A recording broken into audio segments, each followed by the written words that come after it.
بسم الله الرحمن الرحيم. السلام عليكم يا عيال يا شباب يا بتاع كله، كيف حالكم وش اخباركم؟ بشرونا عنكم.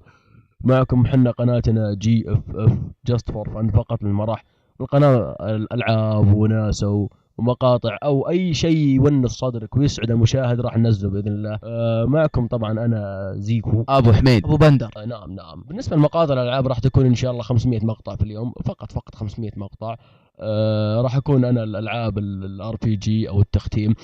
التختيم طبعا اللي ما يعرف معنى كلمة تختيم اللي هي اللعبة الأساسية نفسها بدون الملتي بلاير. أفشل واحد وأنوب واحد في العالم كود باتل فيلد كل شيء أنا، عشان ما حد يقدر يقول لي نزل كود لا تنزل كود، أنا مالي شغل كود عند واحد ثاني، يعني عند شخص محترف يعني. وأبو حميد وش أنت وش تسوي أنت؟ وش وضعك أنت؟ والله جميع انواع الالعاب البي سي ان شاء الله، تختيم اونلاين شروحات اي شيء تبغاه. العضو المهم اللي سحبنا عليه اللي كذا تغطية بطولات ان شاء الله، وغير تغطية البطولات بساعد ذا في التختيم. ونشوف المقطع الاول معرض بطولة موستنج. والله يا الاخ وفك على السيارة موستنج. لف ودوران وكذا، واللي غطاها برضو ابو بندر. كانت المقابلات مع ثلاثة حلوين، ما يحتاج اقول لكم، تحمسوا انتم وبتعرفون. لا تنسوا تدعمونا باللايك والمفضله والسبسكرايب، وانتظروا كل جديدنا. طبعا شو اسمه، في واحد قبل ان ننساه، الحلو الشخص اللطيف الخلوق بتاع كله تعرفون يعني، اللي سوى الانترو. صراحة هذا انسان مبدع بما تعنيه الكلمة.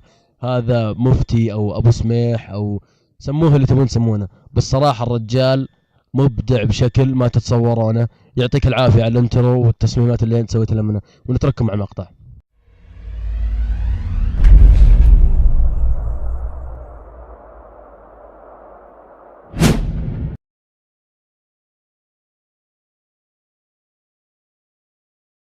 بسم الله الرحمن الرحيم. السلام عليكم يا شباب. حنا الحين في بطولة الموستنج اللي مسوينها قناة زيباد، ومعنا واحد من أحلى الحلوين في اليوتيوب، مودي الأسمر. السلام هلا والله. حياك. كيف أخباركم؟ والله الحمد لله. مودي ايش اللي عجبك في المعرض بشكل عام او البطولة؟ هي بطولة لو في ألعاب متعددة يعني تكلمنا عنها بشكل عام، بس البطولة هي بطولة سيارات ودريفت، يعني المغزى منها أنها أسرع لفة. ما أنت براعي سيارات؟ لا والله راعين دريفت، صدق درفتنا بس خسرنا. جاك واحد يعني جينا يجيك واحد كبير ويسوق، صح انه يتقدم بالوقت، بس يجي واحد صغير لا اله الا الله يخيسه. هذا جينا شوي. ما حاولت تجرب البطولة او حاولت تشارك يعني كل الايام اللي راحت شاركت فيها. كم اعلى وقت اخذت؟ يعني قصدك اقل وقت؟ ايه اقل وقت، معلش اقل وقت اخذت 36، بس في واحد ما شاء الله جاب 34. ما شاء الله. طيب انت ايش رايك في مكان المعرض؟ ما انه يعني في عالم بلاي ستيشن وهو معروف انه مكان الوحيد في الرياض، ايش رايك فيه؟ هل يعني تتوقع انه لو يكبرونه احسن مع ان العدد قليل يعني؟ صح. هو ما اعلن عنه بشكل رسمي، ما مقطع واحد لا بقناة يعني قناة. لو مثلا احنا اعلنا الكومنتاتر ومدري ايش كان خصصنا مكان اكبر، هم سمحوا لنا ان نعلن، بس تعرف المكان شوي ضيق وما اعلنا مقطع واحد. وانا كتبت في تويتر وكم واحد كتب في تويتر، بس لا بالعكس الاربعاء جاء عدد كبير يعني اكثر من اللي قبله. طيب يعني المعرض يعني اللي كانوا مقدمين عنه كان زيباد، كيف يعني انت تقول ما راح يجي ذاك العدد الواجب لانه من زيباد اكبر موقع العاب تقريبا؟ صح، بس اعلنوا في قناه قليلين اللي يدخلون او زي كذا، فاهم؟ مشتركين. ايوه سلام عليك. لو اعلنوا يعني في تكلموا بمقطع في قناه رسميه وزي كذا نفس بطوله الانمي اللي راحت، كان تشوف مشاهدين يعني كان تشوفون الناس مقبلين اكثر صراحه. طيب بسألك سؤال يعني خارج المعرض مرة، طالع مرة الموضوع.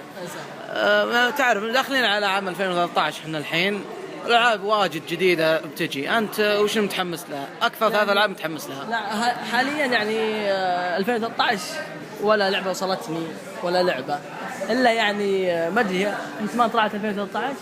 هيتمان في 2012. اي هذا اللي صراحة إلى الآن قاعد ألعب فيها وطقطق يعني إلى الآن أشوف إنها أفضل لعبة. طيب يعني في ألعاب جاية يعني قريب، ذا لاست اوف اس، جود اوف وور، سلاي، من يعني ذا الألعاب. في ألعاب بس ما تونا ما جربناها، يعني لو جربتها تحكم عليها، فهمت؟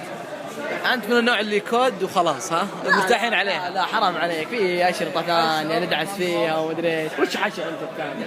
لا نلعب، بس في أشرطة ثانية لها مقدارها يعني. طيب يعطيك العافيه ابو مود اسمر، والله يسلمك، والله تشرفنا بمقابلتك معنا. نشوفكم على خير بمقابله ثانيه يا شباب.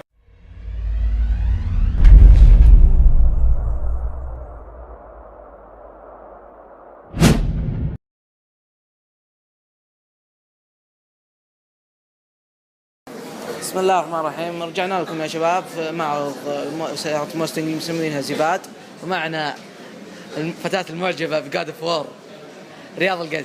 اخبارك رياض؟ هلا والله، الحمد لله والله بخير. عساك طيب؟ تمام والله الحمد.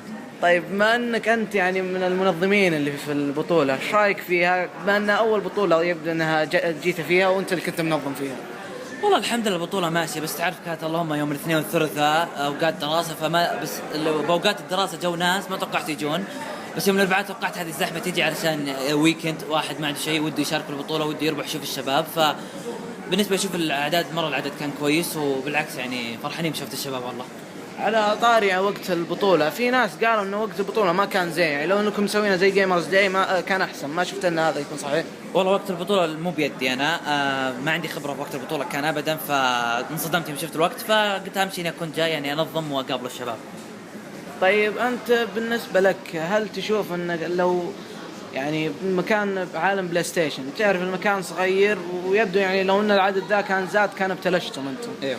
توقع أن لو يعني البطولات تكون مثلا ليج اوف ليجند مثال كانت يعني مكانها أوسع من مكان عالم بلاي ستيشن بزيادة، يعني فهل تتوقع يعني لو بيحطون أماكن مثل المكان اللي وضعت فيه بطولة ليج اوف ليجند كان بيكون أحسن وأفضل؟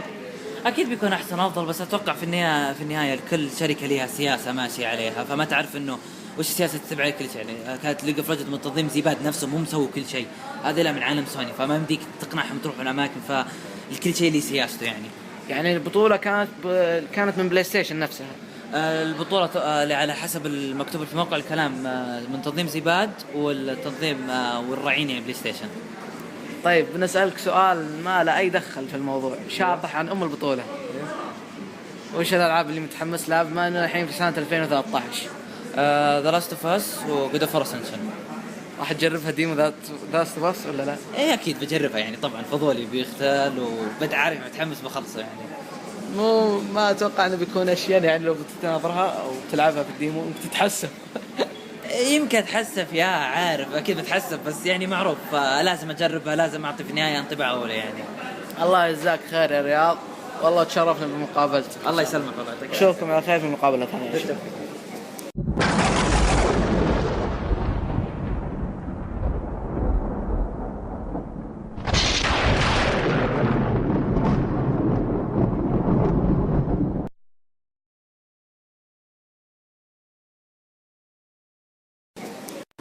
رجعنا لكم مع المقابلة الثانية، ومعنا اللي صقع المايك 24 ساعة ومعي يترك العادة، فهد عتيبي. حياك الله فهد. اهلا مرحبا. مبسوط بشوفتك. الله ما يسلمك. على الوضع الحالي مبسوط بالمايك يعني، ولا مبسوط بصوتك يعني؟ انت والله الله رفع من اخوك كلنا لون فينا المقدرة كان قدرنا، بس انت اخبارك الحين؟ والله تمام الحمد لله، مبسوط جدا.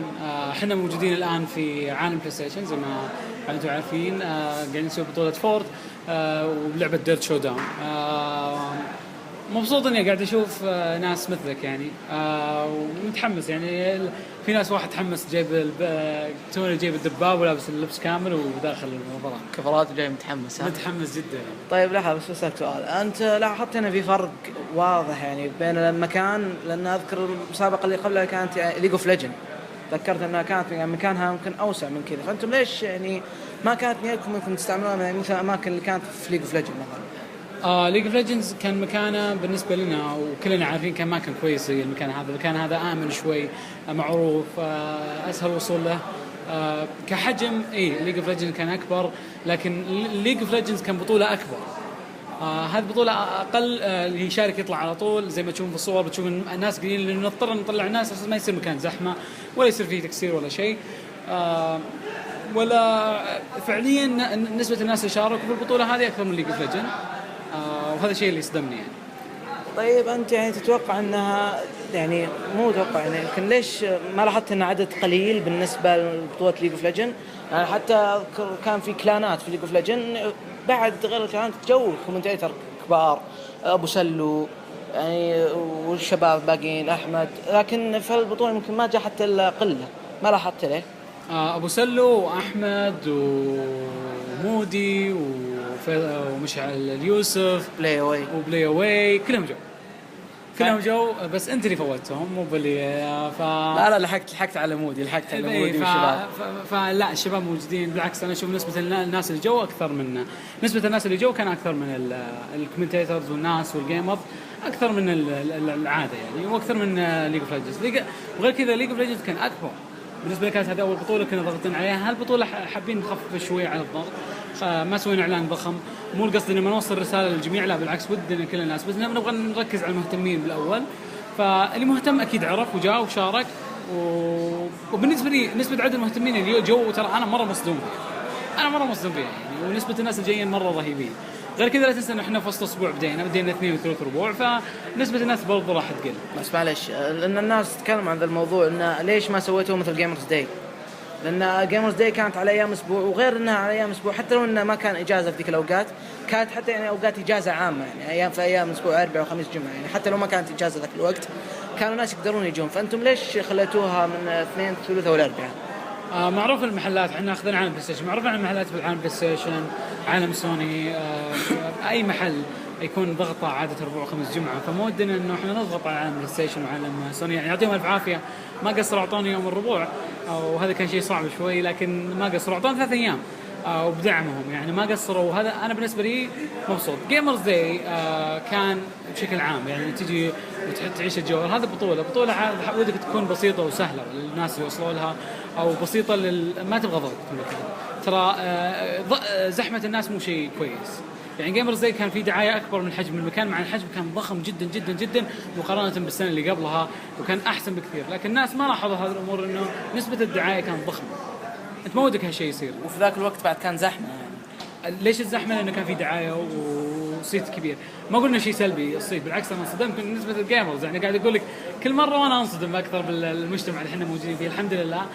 لكن يظل انا مبسوط باللي قاعد يصير. طيب في سؤال شاطح عن البطوله، ما الامه دخل. تعرف دخلنا على عام 2013 وفي العاب رهيبه ان شاء الله راح تنزل، فانتوا شو متحمس لها؟ كاستلفينيا ذا لورد اوف شادوز 2. ليش متحمس لها؟ بكل بساطه انه انا اللي تعرفون يسمون فان بوي، انا فان جيرل للسلسله. فمره اللعبه هذه يعني من اكثر الالعاب اللي انا اعشقها، ما اشوف فيها غلط يعني. صح في سلاسل بايخه، لكن كل واحد له لعبه اللي يعشقها، وكل واحد اللعبه اللي مهما غلطوا فيها وتصميمها لها معزه خاصه. وكاستلفينيا لها معزه خاصه لي كفهد، لانه كان وقتها يمكن بدايه الجيمنج بالنسبه لي، او بدايه العز الجيمنج بالنسبه لي انا ما بلعب زي قبل، لكن كاستلفينيا لازم اعطيها وقتها، لازم اعطيها حقها. هذه لك لحالك ها؟ هذا لي لحالي. الفتاة المعجبه لازم تمسك اللعبه. فيا طيب شيء ثاني تبغى تضيفه؟ يعطيك الف عافيه، ما قصرت حضورك. اللي قاعد تسمع الصوت الان او تسمع الفيديو اللي هو سبسكرايب، فولو، وتابع الشاب اللطيف. ناس اسمه عبد الله سليم. عموما عبد الله، تابع عبد الله، وان شاء الله انه بيعجبكم، انه ما شاء الله عليه جاء وشارك معانا وكان في المعارض، بيكون معارض ثانيه. يعطيه الف عافيه، ما قصر. لا اكيد ان شاء الله. يلا يعطيك العافيه. هذه كانت نهاية التغطية، أتمنى أنكم استمتعتم فيها. إذا حابين تشوفون كل جديد يعني ادعمونا باللايك والسبسكرايب، وتابعونا على تويتر. السلام عليكم.